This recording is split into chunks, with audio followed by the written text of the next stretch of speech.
Hello and welcome to the chess workshop. As I said in the last video, we're going to practice a little bit today the two bishop against the lone king checkmate. We do that if we just put a random position on the board, and I'm going to play that today against the engine. And yeah, we can go through together and see how to checkmate that. And let's just put a random position on the board, king d3, bishop a2, and bishop g3, for example. And let's put the black king here on f6. And we say white is to move. And well, first of all, we have to think a little bit about the position. Okay, what are the characteristics? How are my pieces placed?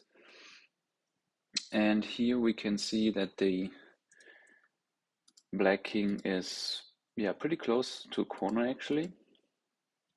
And well, my king is not as active as I want him to be. For the bishops, I don't know yet. I think we just look what the engine does. Because in the endgame, one rule in the endgame is to centralize the king, or to activate the king. And here I would say I do that by playing king d4. And let's see, king e4, sorry, and let's see what black wants to play. Okay, he goes back to e7. And I would say let's keep going and use our king furthermore to force the black king backwards. And here I think now it's time to do something with our bishops. And I think we can achieve that if we play, for example, bishop d5 and then bishop f2 to take away these two diagonals right here and corner the black king in and force him then onto the 8th rank. So I think I'm going to play bishop d5 here.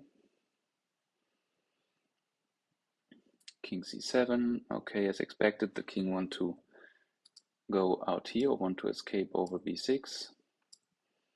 And I play bishop f2. Now the black king goes to d8. The black king is finally on the 8th rank, and we have to pin him down on the 8th rank so that he can't escape. And we're gonna do that with king d6. We have to improve our king position and take away all these 3 squares for the king, for the black king. And let's see what black does. I don't know, I think he took a nap. There we go, king e8. And here, as you can see, black's idea is to run over to f8 and run out to g8, and we don't want that to happen. So here in this case, I would think we improve the bishop position from the bishop on f2, and we play bishop d4 to take away these two diagonals right here, so he can't escape. Here we can improve our king position. Our bishops are perfectly placed right there, and we play king e6. Now we want to take away the square on f8, and we achieve that by playing bishop g7. Okay, now he already wants to resign, but we want to keep him playing. He goes to d8, and we just play king d6. We follow him.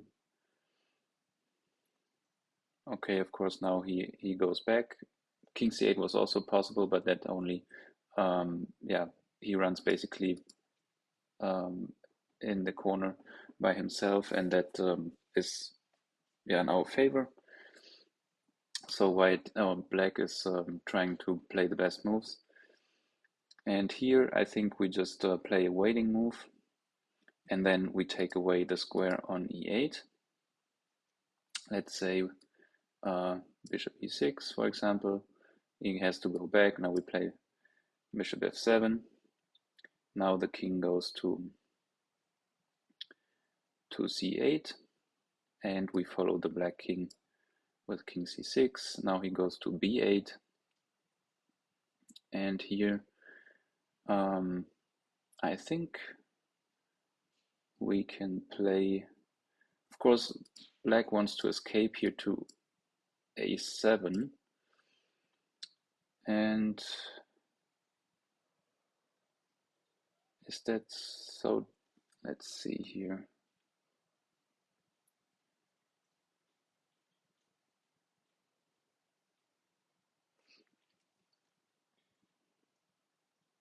I think we can just play.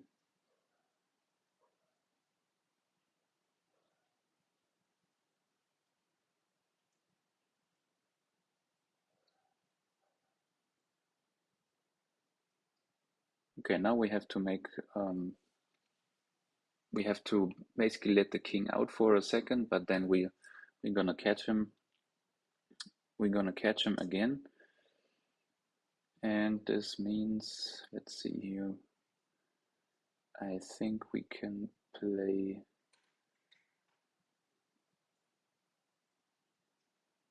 I play bishop.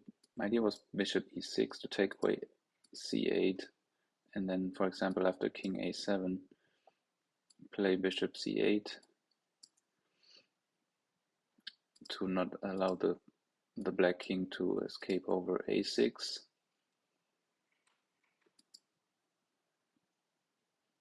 Yeah, I think that looks pretty good. So bishop e6, king a7, bishop c8, king b8 attacks the bishop again. But now I can just play king d7, king a7, and I can play bishop d4 check. The king has to go back to b8 and is now finally cornered in. He only has these two squares available on a8 and on b8. And here first we have to, yeah, I think we can just go and make a waiting move. Okay, he wants to resign again. Let's let him play more. King a8. And here we have to be careful with stalemate. I don't want to play things like king c7, that would end up in a stalemate. So we just play, I think we just play king c6 here, king b8. Now we play king b6, and now it's checkmate in 2. And if you want to practice that checkmate in 2, you can pause the video right here and find the checkmate in 2. And well, the checkmate in 2 is as follows: bishop b7, check, and now we play bishop e5 checkmate. And as you can see, it took a little bit of time, but it's actually pretty easy because the bishops are long-ranging pieces. And here this checkmate is a little bit different than the checkmate I showed you in the last video. But let's go back here just a little bit, and as you can see, the black king has no better options. I mean, at one point he has to go closer to an edge, and for example here he goes to e7.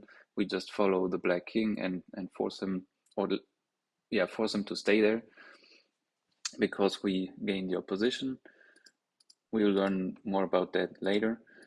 and we take away all these 3 squares. Then he goes to d7. Here it was time to do something with the bishop. And finally, we pinned him down on the 8th rank. And then from here on, we just have to move him from one corner back into the other one, namely here, a8 from, not exactly the corner, but from f8, we forced him, or from e8, we forced him over here to a8, and bishop e5, checkmate. Yeah, if you have any questions, just let me know in the comments, and I hope you like this video, and yeah, subscribe to my channel for more chess content.